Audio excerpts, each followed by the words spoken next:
É um privilégio poder estar diante de vocês aqui hoje. Para ser sincero, eu tô um pouco nervoso, mas por favor não ligue para isso. Eu percebi que sermões mudam vidas. Eu preguei um sermão aqui em janeiro do ano passado e a minha vida mudou. E geralmente quando um pregador prega, ele espera mudar a vida da congregação, mas foi a minha vida que mudou depois daquele sermão. Então, o nosso sermão de hoje é intitulado de Ontem, Hoje e Amanhã. E para aqueles que estão nos assistindo pela internet, bem-vindos. A apresentação de PowerPoint desse sermão está no site da Igreja de Village, villagesda.org/liberty. E se você baixar a página, tem 2 botões de download, e um deles é para baixar essa apresentação aqui. E também tem alguns documentos que eu faço referência nesse sermão, e eu acho que todo mundo devia ler, porque ele apela aos cristãos da América. É um documento muito poderoso. Mas o nosso sermão de hoje é chamado Ontem, Hoje e Amanhã. E eu vou simplesmente refletir sobre o fato de que a história, ela se repete. E nós estamos fadados a repetir as falhas e erros da história se nós não tomarmos um pouco de tempo para estudá-la. Porque a humanidade, ela não muda. A condição humana não mudou muito nos últimos 6.000 anos. Além de ter piorado moralmente falando, eu não acho que nós estejamos melhorando como raça humana. Ao crescer, a minha filha gostava de assistir a série chamada A Estrada para Avonlea. E se vocês já assistiram essa série que tem a Anna Green Gables, a história se passa na província de Prince Edward Island, no Canadá, em 1880, 90 e 1900. E nas séries você percebe que as pessoas mais jovens sempre estão empolgadas com as tecnologias mais recentes, o telégrafo, o telefone, o motor a vapor, banheiros dentro de casa, os avanços da medicina, etc. E quem assiste a série sabe que 1914 está perto de chegar. E com a tecnologia sempre avançando, isso não nos torna moralmente melhores, só quer dizer que nós podemos matar de um jeito mais eficiente. E conforme você assiste a série, sabendo o que vai acontecer com aqueles jovens, um deles se alistou na Marinha Britânica e o começo das hostilidades foi em 1914, você percebe que todo o otimismo deles a respeito da condição humana e os avanços da tecnologia não vão se desdobrar da maneira que eles esperavam. Então, o nosso sermão hoje se chama Ontem, Hoje e Amanhã. E eu pesquisei bastante para fazer esse sermão. Eu li esse livro aqui chamado Colheita de Amargura, Harvest of Sorrow. É uma história fascinante publicada pela editora da Universidade de Oxford. E ele fala sobre o que aconteceu no Holodomor na Ucrânia, o genocídio da fome dos ucranianos de 1929 a 32. E quando meu filho veio para casa durante o Natal, eu li o livro chamado Grande Terror, escrito pelo mesmo autor sobre o que Stalin fez ao povo soviético de 1937 a 39, onde ele eliminou milhões de pessoas do seu próprio povo. Eu também li a biografia de Stalin, que é uma história fascinante. E eu encorajo que vocês gastem um tempo estudando história, porque daí vocês podem entender o que está acontecendo hoje em dia. A tentativa de eliminar e tentar apagar a história de uma nação é meramente a tentativa de tentar prepará-la para um sistema de totalitarismo no futuro. Quando as pessoas não sabem quem são, de onde vieram, elas estão muito mais abertas para a sugestão e imposição do mal. Então eu convido que vocês inclinem suas frontes e nós vamos abrir com uma palavra de oração. Amado Pai no céu, nós estamos muito gratos pela liberdade que nós temos e porque podemos passar esse sábado juntos. Pai, eu te agradeço por tu ter nos guiado durante essa pandemia. Eu te agradeço pelo dom da vida, saúde e força.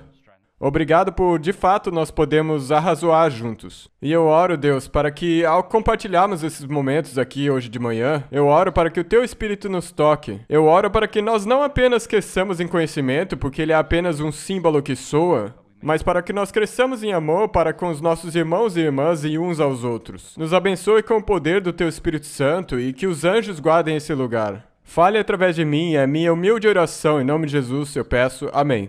Quando você pensa no céu, a maioria das pessoas gostaria de ir para o céu. Eu ainda estou para conhecer alguém que acredita no conceito do céu, mas não quer ir para o céu. É uma coisa marcante nas Escrituras que tem um verso muito famoso, Apocalipse 12, verso 7, que diz: E houve o que no céu? Houve batalha. E isso é como que uma nota dissoante que houve batalha no céu. Nós não gostamos da ideia de que tenha guerra no céu. Nós meio que gostamos que essa guerra esteja no passado, sabe? O início do grande conflito, quando Satanás desafia Deus. Mas a ideia que houve guerra no céu meio que choca o nosso pensamento. As palavras que o apóstolo João usa ali, ele diz kai egeneto polemos. Polemos, é daí que vem a palavra polêmica. Essa palavra que foi traduzida como batalha no céu é a mesma palavra que nós usamos quando dizemos polêmica. E a polêmica não necessariamente é uma batalha física, mas ela é uma luta de ideias. Então nós poderíamos dizer que o que aconteceu naquela batalha pode não ter sido uma batalha física, mas sim uma guerra de ideias. Uma batalha de ideias com relação à natureza da verdade. Porque o próprio Deus é verdade. Jesus é a verdade. O trono dele é baseado na verdade. Portanto, essa batalha no céu gira em torno do caráter de Deus. Foi uma batalha ideológica. E eu tô cônscio do fato de que é 12:42 já. Então eu faço um apelo humilde. Aqueles que prepararam uma refeição tão boa para nós, por favor, tenham paciência conosco hoje de manhã.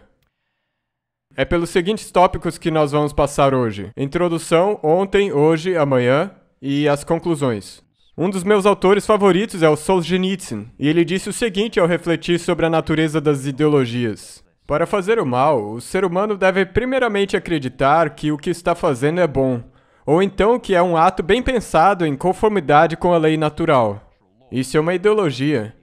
É isso que dá à prática do mal a justificativa muito procurada e dá ao malfeitor a firmeza e determinação necessárias. Essa é a teoria social que ajuda a fazer com que os seus atos se pareçam bons em vez de maus, aos olhos dele e aos olhos dos outros, de modo que ele não ouvirá censuras e reprovações, mas aceitará elogios e honrarias. A ideologia justifica o mal. E se a sua ideologia ou seu sistema de ideia é desprovido das escrituras, então você vai envolver-se com o mal. Porque a ideologia, ela requer e justifica o mal aos olhos da pessoa que a pratica. A ideologia justifica o mal aos olhos do malfeitor. Ela silencia as dúvidas dessa pessoa e te faz receber aplausos das pessoas que compartilham da sua mesma ideologia. E a percepção essencial do Solzhenitsyn aqui é que a ideologia fortifica a vontade de fazer o mal e ela silencia a consciência para o agressor poder praticar mais mal ainda. Ela auto-justifica o malfeitor. Então, no tópico ontem, nós vamos olhar para ideologias e o sofrimento que elas causaram, e depois a ideologia em vigência hoje, e nós olharemos profeticamente para aquilo que nós sabemos que vai acontecer antes de Jesus voltar. Porque tem 3 ideologias separadas, mesmo assim conectadas, que estão acontecendo ao nosso redor. O que aconteceu ontem? Eu vou voltar no tempo uns 90 anos. Eu quero que nós voltemos para 90 anos atrás, para a União Soviética. Em 1932 e 1933, milhões e milhões de pessoas morreram por uma fome causada artificialmente, que se estendeu desde a Ucrânia, passando pelo norte do Cáucaso, até o Cazaquistão na Ásia Central. Aqueles que sobreviveram não tinham nem forças para enterrar as vítimas. Muitas pessoas simplesmente deitaram nas suas casas, nos seus vilarejos, e esperaram a morte chegar. A história da viúva de Sarepta, que disse, essa é a minha última refeição, eu vou comer e depois morrer, se repetiu literalmente em milhões de lares ao redor da União Soviética. Essas vítimas eram supervisionadas por esquadrões bem alimentados de oficiais do Partido Comunista. Isso foi o clímax do que Stalin chamou de revolução vinda de cima, na qual aproximadamente 50 milhões de pessoas pereceram. Talvez esse foi o maior crime da história humana. Existia uma piada na ex-União Soviética que dizia, quem que foi Hitler? Ah, ele foi um ditadorzinho aí na época de Stalin. Então Adolf Hitler pode ter matado seus milhões, mas Stalin matou suas dezenas de milhões. Então, por que isso aconteceu? Como que isso aconteceu? Bem, depois da Revolução dos Bolcheviques em 1917, Lenin e depois o Stalin passaram a ver os camponeses da Rússia e da União Soviética com suspeita e como que com um desdém ideológico. A maioria dos camponeses eram ortodoxos, eles não aceitaram a ideologia ateísta. O foco do Stalin e do Lenin estava nas fábricas e nos trabalhadores nas cidades. E eles tinham pouco entendimento de como o setor agrícola na verdade funcionava. Logo, toda a estratégia soviética, o plano de 5 anos, o novo plano econômico, o grande salto adiante e todos esses, foram tentativas de fazer a realidade se ajustar à ideologia. E mais cedo ou mais tarde, quando a realidade é forçada a respeitar uma ideologia, essa realidade vai ser mais uma vez ser exercida. É tipo alguém que fede, não importa o quanto ele tente disfarçar, uma hora dá pra perceber. Então a realidade sempre vai triunfar sobre a ideologia. E Stalin não conseguiu fazer o setor agrícola se conformar com a sua ideologia socialista. Então ele decidiu que iria nacionalizar ou fazer com que o Estado fosse dono de toda a produção alimentícia dentro da União Soviética. Ele queria garantir o suprimento de grãos para as cidades e também ele queria esmagar a cultura nacional ucraniana. E por que isso era importante? Porque a Ucrânia na época, assim como hoje em dia, era como que o celeiro do mundo. E nós vivemos graças a uma camada de 10 centímetros de solo fértil. Se você tirar essa camada de solo fértil, a humanidade já era. Dizem que por volta de 25% dessa camada de solo fértil está dentro das fronteiras da Ucrânia. É uma parte muito, muito valiosa do planeta Terra. Então, como o Lenin e depois o Stalin fizeram esse processo? Bem, eles reacenderam o espírito revolucionário de guerra e eles inventaram uma classe de inimigos chamadas de os kulaks. Agora, o conceito do que era um kulak era algo muito fluido. Lenin alegava que os kulaks eram os camponeses ricos que exploravam os camponeses mais pobres, porque eles emprestavam dinheiro para eles com bastante juros e assim empobreciam seus vizinhos. Essa era a justificação ideológica. Os camponeses ricos estão explorando e oprimindo os camponeses pobres. Mas, na verdade, a coisa era muito mais complexa. Sabe, se um camponês pobre que não tinha nenhum animal conseguisse ter uma boa colheita por 2 anos e com isso conseguisse comprar uma vaca ou um cavalo, ele se tornava então um kulak. E uma vez que ele atingia esse status de kulak, de acordo com a ideologia marxista, ele tinha agora o que eles chamavam de consciência de classe kulak, que era algo indelével. Uma vez que você tivesse essa consciência de classe, de acordo com Lenin e Stalin, não importa o quão pobre você tivesse sido, você se tornava um kulak e virava um inimigo do Estado. Também acontecia que se você fosse um camponês ortodoxo devoto, você provavelmente seria classificado como um kulak. Então, no tempo de Stalin, a política de demonizar os kulaks, que já vinha acontecendo desde o tempo de Lenin, essa política se deslocou para uma política de extermínio. Esses são os livros que eu falei, e caso alguém queira ler, é uma história fascinante. E aqui o que Stalin disse em 1929. Nós somos de uma política de limitação das tendências aproveitadoras dos kulaks para uma política de eliminação dos kulaks como uma classe. Então, de 1929 a 1932, Stalin deu um golpe triplo na cabeça dos camponeses dos Estados Unidos, da União Soviética. A primeira parte foi a desculaquização, a segunda parte foi coletivização forçada, ou seja, a eliminação de toda a propriedade privada, obrigar as pessoas a entrarem em fazendas coletivas, e a terceira parte foi o que hoje conhecemos como o Holodomor, uma fome artificial. Agora, essa primeira parte, a desculaquização, significa que os kulaks foram demonizados na mídia oficial. O jornal oficial da União Soviética, ou do Politburo, era chamado de Pravda, que ironicamente significa verdade, e ele era basicamente um pacote de mentiras. Então, quando os editores do Pravda entenderam o que Stalin queria fazer, eles decidiram demonizar essa classe da sociedade que anteriormente todo mundo enxergava como pessoas normais. Ou seja, fake news motivadas por ideologias. Isso não é nada de novo.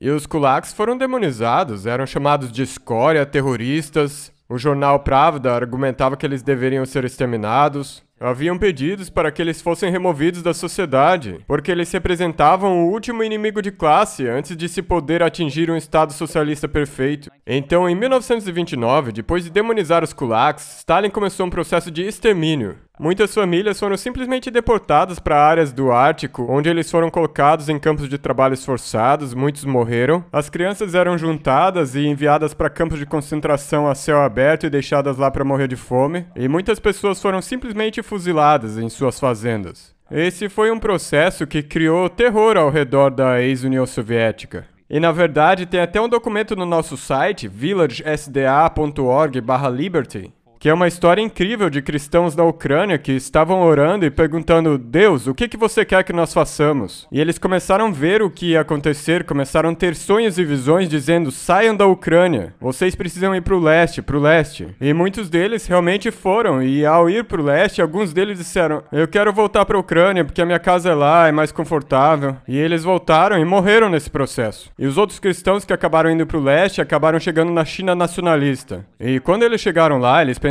Deus nos trouxe a um lugar seguro. Mas eles continuaram tendo sonhos e Deus ainda falava para eles: continuem, continuem. E muitos ficaram na China, onde eles foram alcançados pelo Exército Vermelho e pelo Mao Tse-tung e morreram também. Mas os que continuaram chegaram a Taiwan e a maioria desses conseguiu ir de lá para o Canadá. E você pode baixar o testemunho desses cristãos no nosso website. E ele é um apelo aos cristãos de hoje. Eles dizem: não pensem que só porque vocês hoje têm conforto material que vai ser assim para sempre. E não pense que um governo aparentemente benigno de hoje, onde quer que você viva, vai continuar sempre sendo benigno para as pessoas de fé. Quando Deus te manda ir embora, como em Sodoma e Gomorra com Ló e a família dele, quando Deus te manda ir embora, você tem que ir pra frente e não olhar pra trás que nem a esposa de Ló. É uma história fascinante, ela se chama de Um Apelo aos Cristãos na América. E você pode baixar do nosso site. Milhões foram simplesmente fuzilados, mortos de fome ou deportados para campos de concentração no norte. Stalin publicou um decreto permitindo a execução de crianças a partir dos 12 anos de idade. E por que a partir dos 12? Porque, de acordo com os ideólogos do marxismo, uma criança a partir dos 12 anos já atingiu a consciência de classe kulak. Então, se seu pai tem uma vaca, sua mãe tem um cavalo, significa que você é um camponês um pouco menos pobre, o que significa que a partir dos 12 anos de idade você tem uma consciência de classe indelével, ou seja, um inimigo eterno do Estado e do povo, o que significa que o Estado está autorizado a te executar a partir dessa idade. E isso aconteceu em números muito grandes. Um romance soviético de 1934 resume muito bem a atitude do Partido Comunista Soviético contra os kulaks. Foi escrito o seguinte a respeito deles: nenhum deles era culpado de nada, mas eles pertenciam a uma classe que era culpada de tudo. Agora, essa ideia de que você não é julgado pelo conteúdo do seu caráter, mas sim pelo grupo social ao qual você pertence, é uma ideia que está muito viva hoje em dia. Essa ideia está em todo lugar. E a ironia disso é que na segunda-feira nós celebramos o dia do Martin Luther King, que dizia que ele sonhava com um dia que nós não seríamos julgados pela cor da pele, e sim pelo conteúdo do nosso caráter. E embora nós ainda celebremos o dia do Martin Luther King, nós invertemos totalmente os ensinos dele nas universidades. Hoje em dia nós dizemos: você é julgado pelo grupo ao qual você pertence. Seja você hétero ou homossexual, preto ou branco, seja você cis ou trans, esses são exemplos modernos. Hoje em dia você é julgado como bom ou intrinsecamente mal na sociedade, baseado no grupo que você pertence. Daria para dizer que o que esse livro disse sobre os kulaks se aplica a nós hoje. Nenhum deles era culpado de nada. Tem certos grupos que são demonizados ou culpados na nossa sociedade porque eles pertencem a uma classe que é culpada de tudo.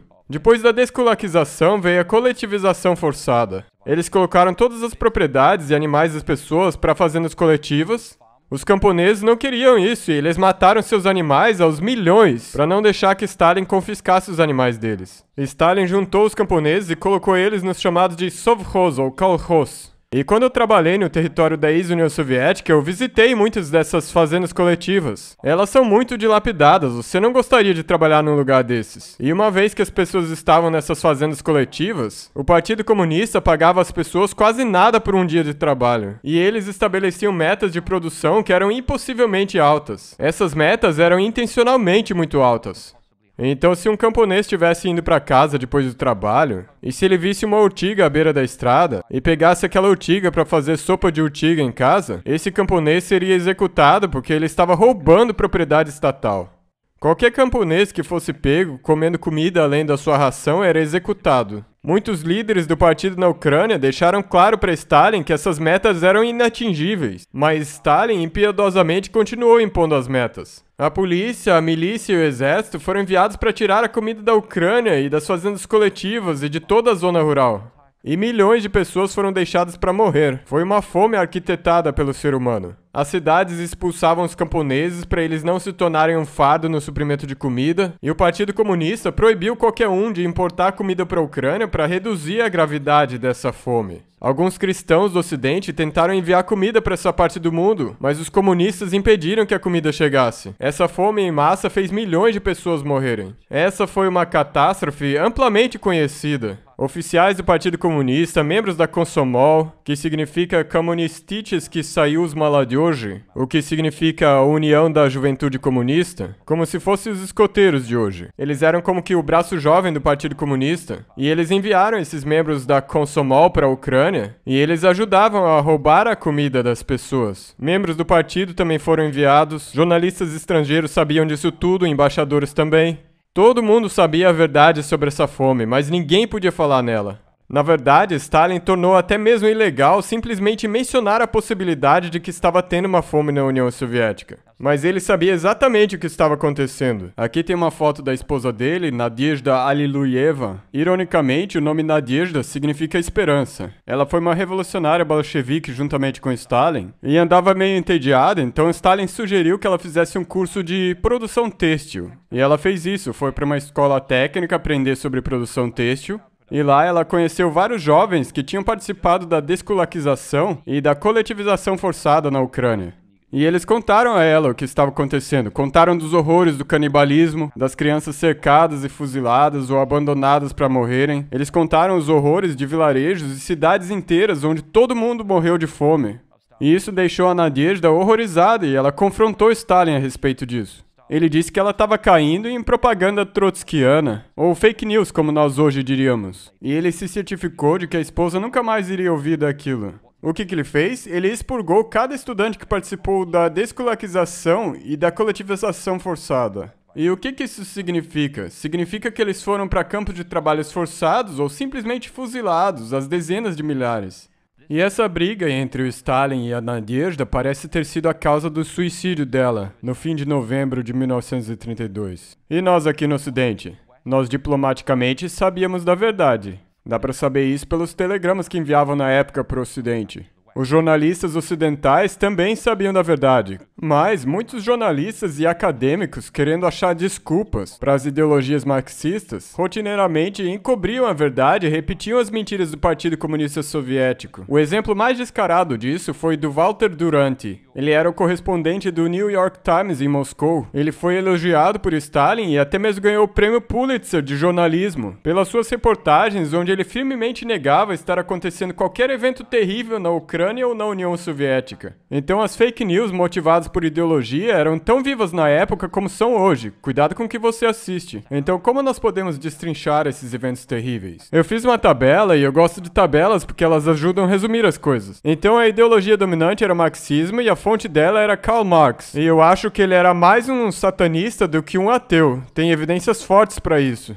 O escopo da ambição era a revolução mundial ao longo das classes sociais, e a natureza dessa divisão social, ou seja, que grupo nós vamos demonizar, era ao longo das classes sociais. E na época eles demonizavam os kulaks. E quem eram os perseguidores? Eram os membros da Komsomol, a Juventude Comunista, e os membros do Partido Soviético.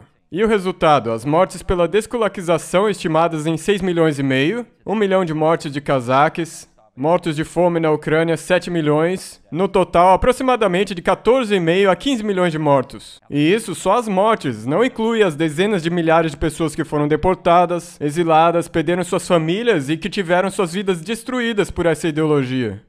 Seja grato por viver na América. Seja grato por essa ideologia perniciosa ainda não ter tomado conta da nossa nação. E agora, hoje. Bem, hoje, essa ideologia marxista se mutou no que nós respeitosamente chamamos de marxismo cultural. E ele tem múltiplas manifestações e está em todo lugar ao nosso redor. Ao ouvir aqui o painel da Escola Sabatina, vocês ouviram uma referência à ideologia de gênero que tem sido forçada às universidades no Ocidente, especialmente nas universidades americanas. E essa teoria crítica cultural diz basicamente que existem opressores e oprimidos. E essas coisas são baseadas nas relações de poder. E um guerreiro da justiça social é alguém que tenta desfazer essa opressão, que tenta equalizar essas relações de poder na sociedade. E é claro, tem a pirâmide do vitimismo, a hierarquia do vitimismo dentre esses grupos oprimidos. É tipo as Olimpíadas da opressão, onde cada um tenta obter a maior quantidade de pontos de vitimismo. Mas por quê? Porque no pensar da teoria crítica, os opressores veem o mundo a partir da perspectiva deles. Já os oprimidos enxergam a partir da perspectiva deles e dos opressores também. Eles chamam isso de epistemologia do ponto de vista. E o resultado disso é que os oprimidos sempre têm maior poder de opinião na sociedade do que os opressores, certo? É assim que funciona. Então, quanto mais oprimido você é, quanto mais pontos de vitimismo você puder juntar, mais autoridade a sua voz terá na sociedade. E nós poderíamos falar de várias dimensões disso. Tem vários aspectos: teoria crítica de gênero, estudos LGBTQ, estudos pós-coloniais, estudos de obesidade. Tem um monte desses cursos por aí. Eu só gostaria de focar numa dessas coisas hoje por alguns minutos, e ela é uma ramificação direta da teoria crítica e da ideologia marxista, e ela é chamada de teoria crítica de raça. E se você se perguntar, mas Pastor Conrad, por que você está falando disso? Eu digo que tem racismo nos Estados Unidos, isso é verdade. E se você não acredita em mim, eu gostaria de perguntar aqui a cada pai branco: você, nos Estados Unidos, preferiria que seu filho nascesse branco ou negro? É verdade, tem racismo sim. Se você olhar para qualquer sociedade nessa terra, você vai ver que o ódio étnico e racial sempre esteve presente. Eu ainda tô para achar uma sociedade que não tenha ódio étnico e racial. Então sim, existe, é uma manifestação da natureza humana caída. Esse nosso desejo de beneficiar o nosso grupo e demonizar e desmerecer o outro grupo. Isso faz parte da natureza humana caída. Mas a teoria crítica de raça leva isso um passo adiante, e ela vê o racismo através das lentes da ideologia marxista. O que eles dizem é: isso foi fundado por um professor permanente da Harvard, o professor Derek Bell. Ele foi o primeiro professor afro-americano permanente da Harvard, e hoje é promovido por outros autores como o DeAngelo, Ibram X. Kendi, o Ta-Nehisi Coates, dentre outros. Mas existem alguns elementos chaves da teoria crítica de raça, e o primeiro é: o racismo está permanentemente estabelecido em cada estrutura social dos Estados Unidos, e o racismo está presente em cada uma das interações sociais. E a sua função como teórico crítico da raça não é dizer se tem racismo ou não, e sim articular como esse racismo já se manifesta. Então eles assumem que tudo é racista. Agora, é claro, se eu afirmar que essa igreja é racista, eu posso estar falando da igreja ou do edifício. Se eu disser que os membros são racistas, então quer dizer que a congregação precisa de uma mudança de coração. Mas se eu falar de racismo sistêmico, o que significa é que não só a congregação é racista, mas o próprio edifício, a estrutura é racista, portanto tudo tem que ser demolido. Esse é o objetivo: eliminar a Declaração de Direitos e a Constituição e substituir ela pelo superestado marxista. É por isso que eles dizem sistêmico, porque daí o sistema inteiro tem que ser substituído. Então a permanência do racismo é um dos ensinos deles. Branquitude como propriedade, o argumento de que todo branco é conivente com o racismo, porque eles têm uma característica misteriosa chamada de branquitude. E daí tem a contranarrativa, que é uma outra crença, que contesta as experiências dos americanos predominantes brancos e os padrões normativos que eles têm. Por exemplo, ser pontual, dizer a verdade, trabalhar para sustentar a família. Essas coisas estão sendo vistas como componentes do que é descrito como supremacia branca. Ao invés disso, a teoria crítica de raça promove contar histórias das minorias oprimidas para assim se opor à suposta supremacia branca dominante. Também tem a rejeição do liberalismo e do iluminismo.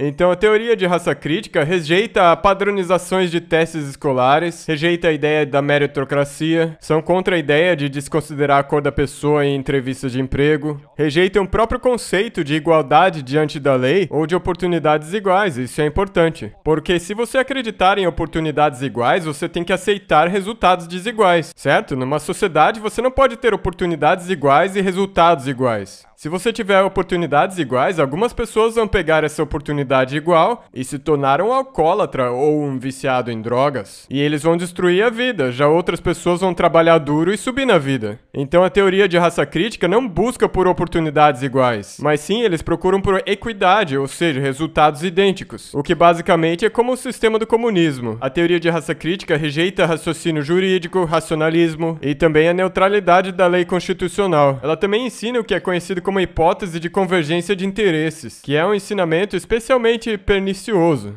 O que esse ensino diz é que quando uma pessoa branca ajuda uma pessoa negra, eu vou explicar bem grosseiramente aqui hoje, me perdoem, quando uma pessoa branca ajuda uma pessoa negra, eles só fazem isso para perpetuar a supremacia branca e a opressão contra os negros. É isso que é a hipótese da convergência de interesses. Significa que os meus interesses convergem com os interesses da supremacia branca. E a conclusão lógica disso é que quem é branco, por definição, é uma pessoa má. E ou vai ter que ter segregação ou vai ter que ter extermínio. É essa a conclusão lógica da hipótese da convergência de interesses. E é por isso que hoje em dia, em algumas faculdades, tem cerimônias separadas de formatura para raças diferentes. Dormitórios segregados por raça estão reaparecendo nos Estados Unidos. Começou como um movimento de direitos civis e se mutou nesse marxismo cultural, que diz: um grupo étnico não pode estar na presença de outro, porque um desses grupos está sistemicamente oprimindo o outro. Mas quando eu olho para essa igreja hoje e vejo pessoas de toda língua, tribo, nação e povo, eu digo, louvado seja Deus. O reino de Deus diz que nós podemos e nós iremos transcender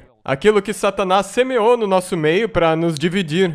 Nós podemos sim amar o nosso irmão e irmã, porque só existe uma raça, e ela se chama raça humana. Nós não somos diferentes raças. Então a teoria da raça crítica também rejeita o conceito de verdade como realidade objetiva, já que ela é um resultado da filosofia ocidental, rejeita casamento hétero em favor do casamento homossexual, e também rejeita o conceito de uma família nuclear. E em resposta a isso, eu vou dizer que talvez o maior problema que nós temos nos Estados Unidos hoje é o problema de garotos que não têm pais. E isso através de todos os grupos étnicos. E à medida que nós vemos os divórcios crescendo em todos os grupos étnicos, nós temos visto um aumento na quantidade de garotos que não têm pais. E garotos precisam de pais. Meninos precisam de pais para guiar, mentorar e criar eles. Já a teoria de raça crítica rejeita um conceito de que um pai seja necessário. Eles alegam que garotos sejam criados pela comunidade, e de preferência uma comunidade homossexual. Então, é isso que nós vemos sendo ensinado nas nossas universidades. É isso que tem acontecido hoje entre os líderes de pensamento do Ocidente. E esse é apenas um aspecto da teoria crítica. E existem outros aspectos, como mencionado na escola sabatina, como teoria crítica de gênero. Agora, as boas novas é que as escrituras com relação a isso são claras. Todos somos criados à imagem de Deus. Todos nós portamos essa imagem. Então, quando Deus disse a Caim, Caim, onde está o seu irmão? E Caim respondeu, acaso sou eu o guardador do meu irmão? A resposta é, não, você é o irmão dele. Você não é apenas o guardador dele, você é o irmão dele. Você tem a responsabilidade moral de cuidar do seu irmão, não importa quem eles sejam, porque todos nós somos criados à imagem de Deus. Todos pecaram e carecem da glória de Deus. E nos pés do Calvário estão representados todos os ramos da família humana. Por que eu digo isso? Porque Noé teve 3 filhos, Sem, Cão e Jafé. Os descendentes de Cão foram representados pelo Simão Cirineu porque ele era do norte da África. O centurião representava os descendentes de Jafé porque ele era um romano. E o ladrão na cruz, porque era judeu, representava os descendentes de Sem. Então, aos pés da cruz, os descendentes de Sem, Cão e Jafé, todos encontraram sua salvação. O centurião, o ladrão e o Simão Cirineu. Todas as partes da raça humana estão em igual e desesperada necessidade da salvação de Deus. Nenhum pode alegar ter prioridade dessa salvação ou acesso privilegiado a Deus. E Deus quer se encontrar com os salvos dessa terra vindo de toda a língua, tribo, povo e nação. Então é por isso que eu fico tão feliz de ver uma igreja composta de pessoas de todos os lugares do mundo. É assim mesmo que deveria ser o corpo de Cristo.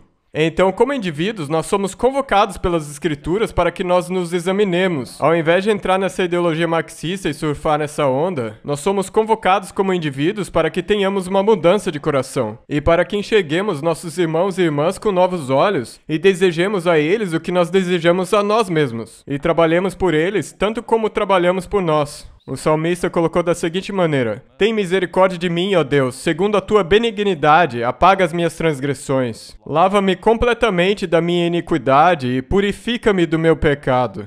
Purifica-me com hisopo e ficarei puro. Cria em mim, ó Deus, um coração puro e renova em mim um espírito reto. Então essa oração de arrependimento e pedir que Deus mude meu coração é a reação cristã que nós devemos ter com resposta a essas ideologias que estão por aí. Deus, eu não vou apenas rejeitar o que essas ideologias dizem, porque elas promovem ateísmo, marxismo e a demonização de certos grupos na sociedade. Senhor, não é suficiente só rejeitar essas coisas. Eu preciso ser um embaixador positivo do reino de Deus. E eu preciso de uma mudança interna de coração. Então não quero ser só conhecido por rejeitar isso ou aquilo, mas sim pela presença positiva do Espírito de Deus, fluindo por mim como um riacho que traz vida, e a presença do amor ágape de Jesus Cristo. E é isso que nós cristãos somos convocados a fazer. O que significa se ajoelhar e dizer, Senhor, me sonda, veja se há algum caminho mau em mim. Eu preciso de uma mudança no meu coração para que eu possa ver as pessoas na rua como tu enxergas elas. Mas eu não vou entrar em muito detalhe sobre isso, mas em faculdades ao redor do Ocidente inteiro, incluindo faculdades adventistas, nós temos injetado esse veneno ideológico na corrente sanguínea. Isso vai criar uma geração de apóstatas, uma geração de marxistas e ateus, uma geração de jovens que vai rejeitar a Jesus Cristo. Não tem como você ensinar uma ideologia ateísta e esperar que crianças e jovens não sigam as consequências lógicas dela. Eu não vou falar mais do que isso, mas eu acho que vocês sabem do que eu tô falando, não é mesmo? todas as instituições. Todas as instituições hoje estão passando por essa guerra civil interna. Nós vamos nos posicionar pelas escrituras ou pelas ideologias da moda? Cada família, cada igreja local, cada denominação, cada departamento. Todo mundo tem que escolher de que lado está. Então, se você puder colocar a tabela que eu mostrei antes, então a ideologia dominante era marxismo, agora é o marxismo cultural. A fonte dessa ideologia era Karl Marx e Satanás, e é a mesma coisa agora. O escopo da ambição era a revolução mundial ao longo das classes sociais, e agora é a longa marcha para eliminar as fundações judaico-cristãs do Ocidente e impor o marxismo cultural e o ateísmo. E no tempo de Lenin e Stalin, a natureza dessa divisão social costumava ser econômica. Já hoje em dia é racial, se você olhar para a teoria de raça crítica, é gênero, se você olhar para a teoria de gênero crítico, e é a sexualidade e a orientação sexual, se você olhar para os estudos LGBTQ. Atualmente tem muitas divisões sendo impostas em nós. Em particular, a teoria de raça crítica passou de ser os kulaks para os brancos. E poderia ser os heterossexuais, poderia, por exemplo, ser as pessoas que estão no casamento heterossexual. São esses os grupos demonizados. E os que foram os perseguidores, hoje em dia nós não temos mais os Komsomol ou o Partido Soviético Comunista. Mas atualmente, em termos da teoria da raça crítica, nós temos aqueles que se auto-intitulam antirracistas. O que significa? Vai ter que parar de testemunhar o evangelho no campus da sua faculdade, na sua empresa, na sociedade. Esse é o efeito prático disso. E no lugar do resultado, o que costumava ser milhões de mortos, agora, com esse novo marxismo cultural, nós temos a cultura do cancelamento e a destruição da sua vida profissional, pessoal, social e financeira. Isso é uma coisa muito real. E existem pessoas aqui nessa igreja hoje que sabem muito bem o preço a ser pago por se posicionar pelo que você acredita, mesmo dentro de instituições que carregam o nome da Igreja Adventista. Hoje em dia nós temos a cultura do cancelamento muito bem viva e saudável, e isso é uma coisa que jamais deveria acontecer. Nós deveríamos estar nutrindo, encorajando e defendendo as pessoas que se posicionam pelo que é certo, ao invés de demonizar e cancelar essas pessoas porque eles ousaram desafiar as ideologias da moda que tem por aí. E agora nós chegamos ao amanhã. Eu tô tentando ser rápido porque o tempo tá passando rápido, não é mesmo? O que vai acontecer amanhã? Essa mesma divisão ao longo de linhas ideológicas, ela tá vindo na nossa direção. Agora, a notícia ruim é que antes de Jesus voltar, vai acontecer um tempo de angústia como o qual nunca houve. Daniel 12, 1-2. A notícia ruim é que vai ter perseguição dos santos de Deus antes de Jesus voltar. Nós não podemos mudar esse fato. Nós não podemos escolher ser espectadores nessa batalha. Mas quando Deus convocou Jeremias ao ministério profético, ele disse: sim, a batalha vai ser difícil. Ele disse para Jeremias, mas eu estarei contigo na batalha. Nós precisamos nos lembrar que quando Jesus disse, eis que estou convosco todos os dias até a consumação dos séculos, significa até mesmo nesse tempo de angústia final, nesse tempo de divisão ideológica. Nós temos a garantia que Jesus Cristo, o comandante das hostes celestes, estará com seus santos fiéis. Então, como que vai se parecer essa divisão dos últimos tempos? Nós conhecemos esses versos do Apocalipse. E o dragão, ou seja, Satanás, irou-se contra a mulher, ou seja, a igreja pura, e foi fazer guerra ao remanescente da sua semente, os que guardam os mandamentos de Deus e têm o testemunho de Jesus Cristo. É isso que está escrito aqui atrás de mim no fundo da igreja. Então, Satanás vai guerrear contra os filhos fiéis de Deus até o final. Se você acredita que só porque você é um cristão nascido de novo, você está imune aos ataques de Satanás, pensa de novo. Você é o alvo dos ataques dele. Hoje mesmo eu estava lendo o livro de Jó e disse que Satanás vagueava pela terra como se fosse o domínio dele. E Jesus disse, Satanás é o príncipe desse mundo. E você pode dizer que os poderes globalistas desse mundo estão sob o controle de Satanás. Eles não têm as melhores intenções no coração. E nisso que Satanás vagueava pela terra, Deus diz a Satanás 2 vezes: sim, eu sei que você anda pela terra como se fosse sua, mas você considerou o meu servo Jó? Ou seja, um homem fiel no planeta Terra, ou uma mulher fiel, é como uma reprovação ambulante a ele alegar que é soberano nessa terra. E essa pessoa poderia muito bem ser você. A sua vida e a minha vida, elas estão sendo transmitidas para mundos, universos, e os anjos de Deus e Satanás. As nossas vidas estão num telão muito maior do que aquele que nós podemos imaginar. Deus pode estar dizendo agora mesmo nos conselhos celestes: você considerou a minha serva fiel que vive na cidadezinha de Barren Springs? Não, Satanás, você não é dono dessa terra, porque tem um irmãozinho ali cujo coração é verdadeiro. A sua vida tem significância cósmica. As decisões que você toma reverberam através da eternidade e do cosmos criado. Então Satanás está em guerra com uma mulher, a igreja pura de Deus. E aqui, Apocalipse 13, de 1 a 4, é um texto grande. E ao longo de toda a história protestante, eles identificavam como sendo papado. E nós não vamos entrar aqui em todas as razões porque os protestantes identificavam isso como sendo papado. Mas seja você batista, luterano, metodista, episcopalista ou anglicano, você vai ter que reconhecer, pelo menos em teoria, que esses versos aqui se referem ao papado que pisoteia a consciência das pessoas. E como vocês podem ver, esses versos deixam a pista. E toda a terra se maravilhou após a besta, e daí ali no final, e adoraram o dragão, e daí adoraram a besta. Então a reação da terra, essas forças demoníacas, Satanás e o papado que age sob a inspiração de Satanás, é uma reação de falsa adoração. Então nós temos aqui uma dica de que a batalha final não vai acontecer ao longo das linhas raciais, não vai ser ao longo de consciência de classe, não vai ser ao longo de orientação sexual ou identidade de gênero. E sim, isso vai ser uma questão de adoração. E durante essa última pandemia, todos nós tivemos que nos perguntar em quem nós confiamos. Você pode se perguntar, essa pessoa já me machucou no passado? Se sim, então provavelmente eu não vou confiar nela hoje. Essa pessoa ou instituição já mentiu para mim no passado? Se sim, então provavelmente eu não vou confiar em você hoje também. Será que essa pessoa seria despedida por falar qualquer outra coisa diferente da que ela está dizendo agora? Se sim, então provavelmente eu não vou te ouvir. E a única pessoa que satisfaz a todos esses critérios de maneira positiva é Jesus Cristo.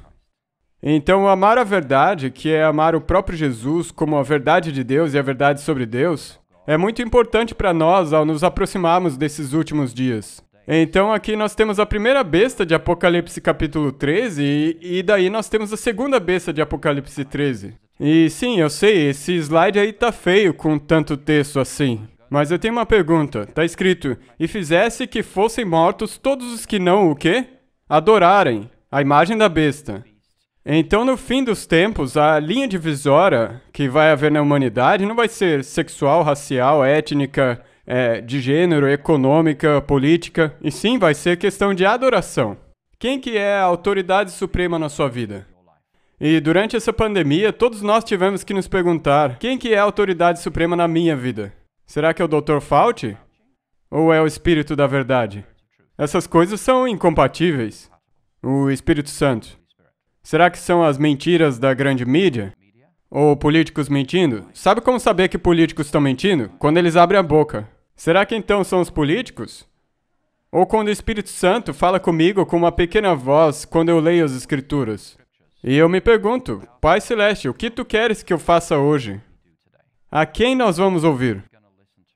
E durante a pandemia, aqueles que não têm a esperança de uma vida eterna ficaram assustados pela possibilidade de perder essa vida terrena aqui.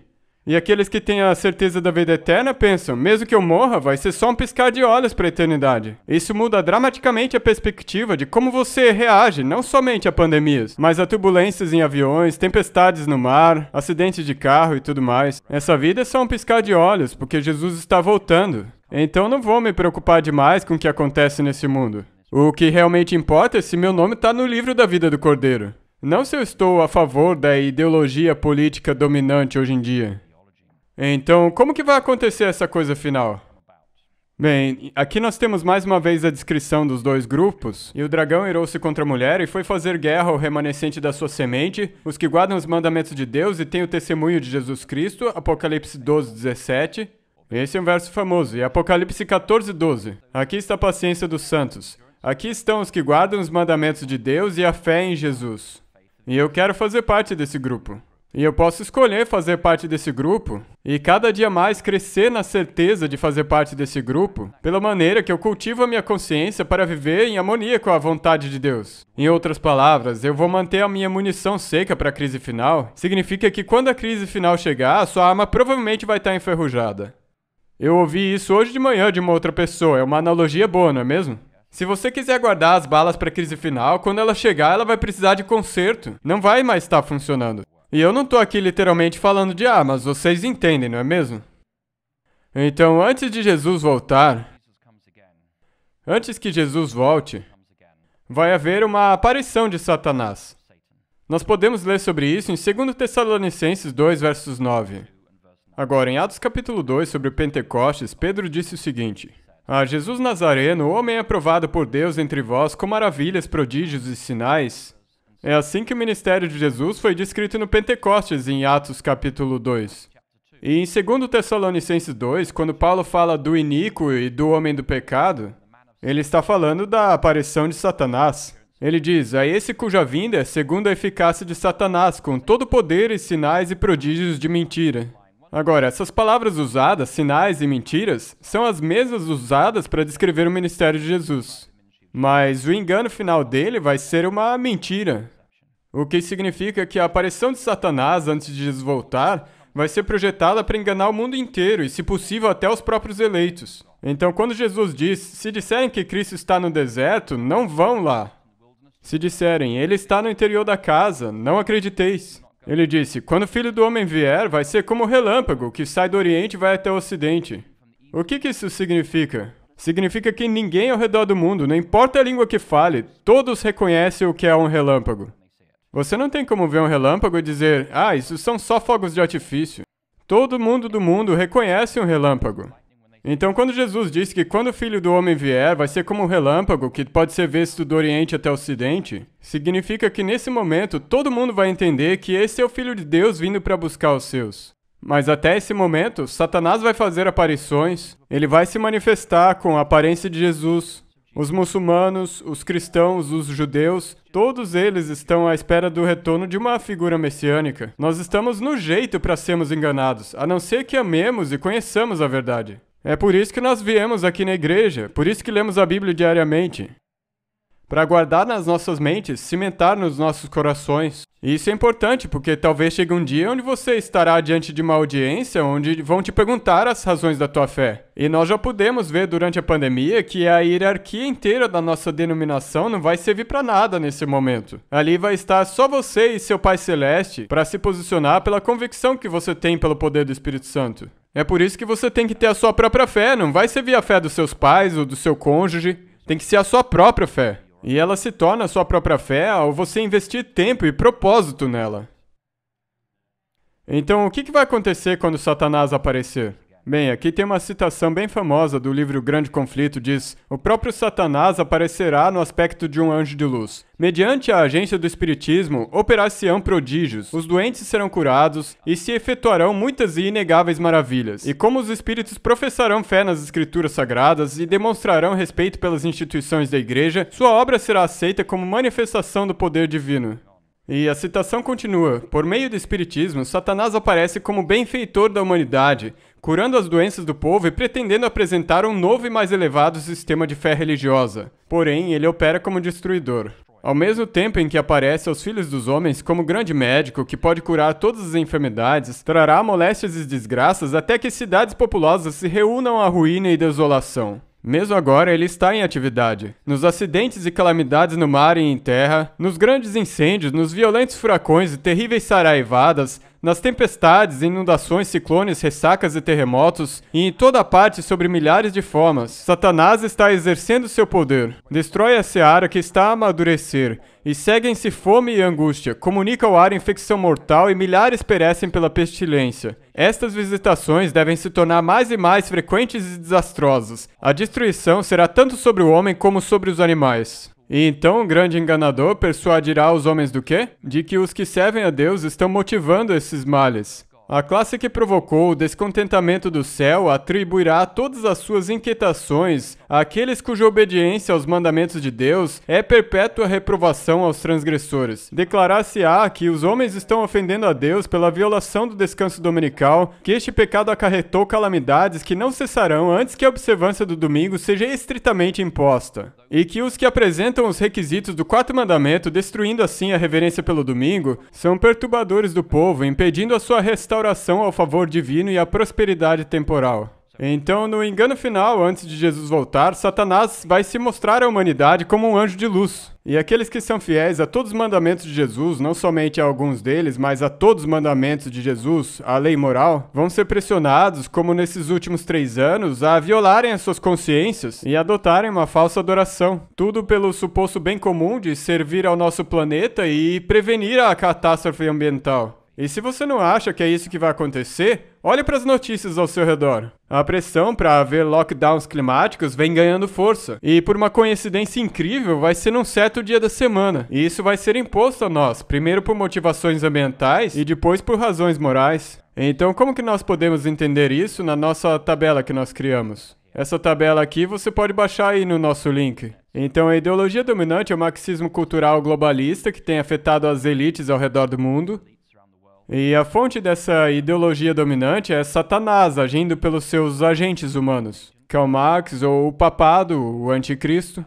E o escopo da ambição não é mais a revolução mundial ao longo das classes sociais, ou a eliminação da fundação judaico-cristã ocidental, mas sim a apostasia global e rebelião contra Deus. E dessa vez a linha divisória não vai ser econômica ou de classe ou racial, sexual ou qualquer coisa. Vai ser uma questão de verdadeira adoração.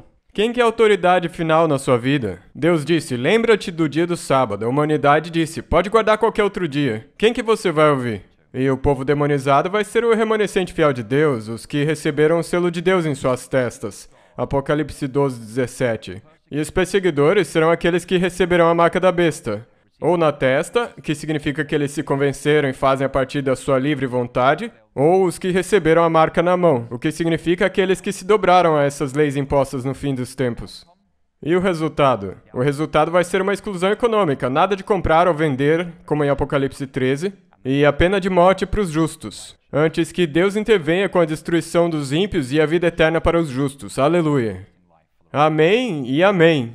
Você pode escolher a quem você vai seguir. Você pode seguir as autoridades, cuja maior punição delas é tirar a vida, ou você pode seguir aquele que tem poder para dar vida e vida eterna. Para mim, isso daqui é uma escolha muito simples. Então, nosso tempo acabou, eu quero ir em direção às conclusões. Antes desse mundo existir, houve uma guerra ideológica no céu, na qual a natureza da verdade, do caráter de Deus estava em jogo. Satanás foi expulso do céu e veio para o planeta Terra, onde essa guerra ideológica continua até os dias de hoje. Ontem, na União Soviética, a verdade era suprimida. E hoje, nas diversas teorias críticas, tais como teoria crítica de gênero, etc., a verdade é simplesmente negada e pervertida. E a nós é forçado ou requerido a aceitar mentiras na nossa sociedade. E amanhã, nessa crise final, mais uma vez, a verdade estará em jogo. E você tem que escolher. De que lado você está? E eu gostaria de encorajar vocês hoje a escolherem de que lado vocês estão. Porque muitas pessoas estão morrendo subitamente e inesperadamente. Você precisa saber hoje de que lado você está. O apóstolo João escreveu em 1 João 5, essas coisas vos escrevi a vós para que saibais que tendes a vida eterna.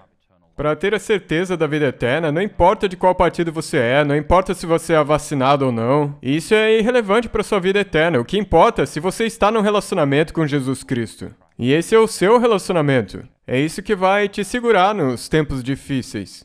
Você tem uma escolha a fazer hoje. No fim dos tempos, haverá somente 2 grupos: os ímpios e os justos. No fim dos tempos, os ímpios terão todo um sucesso na sua maldade. O mal vai ficar cada vez pior, os homens farão uns aos outros coisas cada vez mais impronunciáveis. E nós já estamos testemunhando na sociedade a normalização gradual da pedofilia. Se você ainda não percebeu, é só abrir os olhos e olhar ao seu redor. É nessa direção que as coisas estão rumando. O envolvimento das nossas crianças em atividades sexuais é a nova norma social. Então nós vamos ver o mal prosperando, mas antes de Jesus voltar, os que são justos terão uma manifestação completa do caráter de Deus em suas vidas.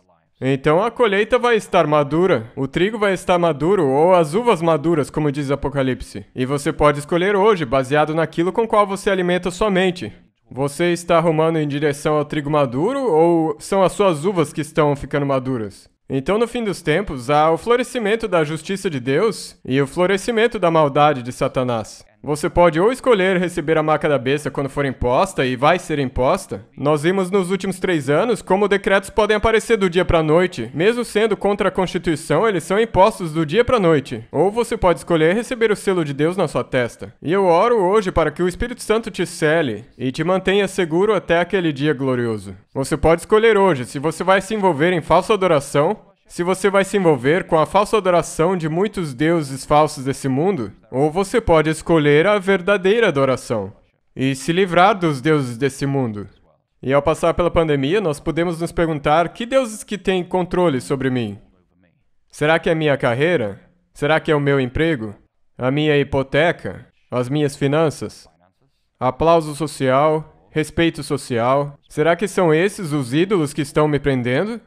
Ou eu estou agindo como um ser moral de acordo com a minha consciência? Todos nós podemos refletir sobre isso hoje. Agora, não importa que decisões nós tenhamos feito durante a pandemia. Nós podemos olhar para trás e dizer: Senhor, Tu nos destes a oportunidade de saber o quão envolvido com os deuses desse mundo nós estamos. E saber se eu preciso me livrar dos deuses desse mundo. Você pode ou participar da ressurreição dos ímpios ou da ressurreição dos justos. Você pode ou seguir a primeira besta do Apocalipse, que é o papado controlado por Satanás, ou podemos seguir o Cordeiro onde quer que ele for. Você pode ter uma consciência cauterizada ou cultivar uma consciência sensível a partir de hoje. Você pode viver ou com mentiras que são forçadas sobre nós hoje, ou você pode se posicionar pela verdade. E isso é muito importante, porque quando você se posiciona pela verdade, outras pessoas tomam coragem para se posicionar também. Não é só suficiente acreditar em algo. Fale!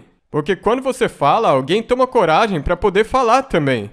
E, portanto, a verdade poderá ser ouvida. E as crianças que estão hoje aqui, como que eles vão saber qual é a verdade revelada de Deus, se nós, como adultos, tivermos com medo de dizer qual é a verdade revelada de Deus? Tem surgido gerações que não conhecem a palavra de Deus. Eles vivem em confusão moral como Nínive, não sabem distinguir a mão esquerda da mão direita. Porque cristãos bem-intencionados, que querem ser bem-educados e se dar bem com as pessoas, não mais têm a coragem moral de dizer: assim diz o Senhor. Você pode escolher viver entre mentiras ou se posicionar pela verdade. Você pode buscar conforto nessa terra ou por aquela cidade cujo arquiteto e edificador é Deus. Se você buscar a vida fácil, você vai perder tudo. Mas se você guardar o seu tesouro no céu, então quando Jesus voltar, você vai receber aquele lar celeste que nunca vai passar. A escolha é sua. Qual escolha que você vai tomar? Um dos meus hinos prediletos é o Once to Every Man a Nation, mas a gente não vai cantar ele aqui hoje. Mas eu gostaria de ler aqui uma parte da letra. Uma vez a cada homem e nação, chega o momento da decisão. Na luta da verdade com a falsidade, pelo bem ou pela maldade. Uma grande causa, um novo Messias, prometendo o sucesso ou a destruição. E essa escolha passe para sempre, entre esta luz e a escuridão. Tomar o lado da verdade é nobre, quando compartilhamos de sua condição pobre, antes que sua causa traga fama e ganho, e seja vantajoso ser justo. É aí que o destemido escolhe, enquanto o covarde fica de lado, até que a multidão faça virtude da fé que eles negaram. Sob a luz dos mártires ardentes, Cristo, nós seguimos os teus pés ensanguentados, sempre labutando em novos calvários, com a cruz que não volta atrás. Novas ocasiões ensinam novos deveres. O tempo torna rude o que antes era bom. Eles ainda devem crescer e prosseguir, para que se mantenham a par da verdade. Embora a causa do mal prospere, mesmo assim esta verdade é forte. Apesar do cadafalso ser a sua porção e o erro estar no trono. Mas neste cadafalso pende o futuro, e além do tênue desconhecido, está Deus por detrás das sombras, vigiando pelos seus. É um hino muito bonito. Uma vez a cada homem e nação. Isso não é uma decisão para você tomar amanhã. É uma decisão que você tem que fazer hoje. Hoje é a hora de fazer uma aliança com Deus e dizer: Senhor, eu quero que meu nome esteja no livro da vida do Cordeiro. Eu seguirei o doador da vida, não importa o que os tiradores de vida digam para mim. Eu quero uma casa no céu ao invés de ter uma casa no condomínio nos Estados Unidos, porque um dia vai queimar isso tudo e eu quero as ruas de ouro. Eu vou me posicionar pela verdade, não importa o que for. Eu vou falar a verdade, não importa o que for. Eu serei conhecido como alguém de um povo particular que não segue os deuses desse mundo, porque eu sigo o único Deus vivente, Jesus Cristo. imediatamente a cada pessoa e nação. É hora de escolher hoje. Josué disse ao povo de Israel em Josué 24, escolhei hoje a quem servais. Eu e a minha casa serviremos ao Senhor. E o meu testemunho sobre o último ano é que quando você se posiciona pela verdade, você faz muitos amigos, você pede muitos amigos, mas você vai dormir com a consciência tranquila. E você pode ler a palavra de Deus diariamente e saber que Deus fala com você. E você não quer que Deus olhe para baixo e diga, será que esse é meu garoto? Você quer que ele diga, esse é meu garoto. Você quer que Deus diga para Satanás, você viu meu servo João, minha serva Maria, como eles vivem uma vida fiel? Você quer que a sua vida seja um testemunho para o universo do poder transformador, da graça de Deus e da bondade da salvação de Deus. Então eu convido a vocês hoje, se vocês quiserem tomar uma decisão por Jesus Cristo, então tome a sua posição comigo aqui hoje, diga, Senhor, eu quero me posicionar pela verdade, não importa o que for. Embora o erro esteja no trono, embora neste cadafalso penda o futuro, embora em nosso meio haja irmãos e irmãs cancelados, está Deus por detrás das sombras, vigiando pelos seus. Antes de cantarmos o hino final, inclinemos a nossa fronte e vamos fazer uma oração de consagração. Querido Pai Celeste, nesse dia de sábado, nós estamos aqui, daria para dizer, de joelhos dobrados, pedindo o Teu perdão pelo nosso passado, pedindo a Tua graça para o nosso presente e pedindo o enchimento com Teu Espírito Santo para o nosso futuro. Que nós não sejamos conhecidos como americanos ou britânicos, ou seja lá de onde nós venhamos, mas que nós sejamos conhecidos como povo de Deus deste dia em diante e por toda a eternidade. Guia-nos, ó grande Jeová, que nós possamos brilhar por Ti, embora a escuridão se acumule ao nosso redor. E eu oro, Senhor, para que o que quer que venha em nossa direção, que as pessoas percebam que os membros dessa congregação e os que nos assistem pela internet são seguidores do e passaram tempo com o Rei dos Reis que virá e Senhor dos Senhores. Obrigado, Pai, por ouvir a nossa oração. Em nome de Jesus pedimos. Amém.